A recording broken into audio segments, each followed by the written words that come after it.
எப்படி இருக்கிறாங்க கண்ணாசன் சொல்லுவார். ஒரு அற்புதமான பாட்டு, ராஜபாட்டு ரங்கத்துறைன்னு ஒரு படம். கையில் வைத்து காத்திருந்தால் காலடியில் காத்திருக்கும் நன்றி மிக்க நாய்கள் உள்ள நாடு, இதில் சொந்தமின்றி பந்தமின்றி வந்த வழி நினைவுமின்றி பிள்ளைகளும் பிறந்திருக்கும் வீடு. அற்புதமான வார்த்தை அது. கையில் வைத்து காத்திருந்தால் காலடியில் காத்திருக்கும் நன்றி மிக்க நாய்கள் உள்ள நாடு. இந்த நாய்க்கு ஒரு 5 பைசா 5 ரூபாய்க்கு ஒரு பிஸ்கட் வாங்கி போட்டால் கூடவே வருங்க. அந்த நன்றி என்றைக்குமே மறக்காது.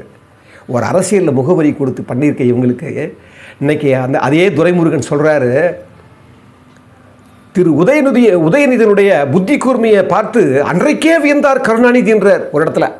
அது மட்டும் இல்லை, கருணாநிதியை விட ஸ்டாலினை விட உதயநிதி மிக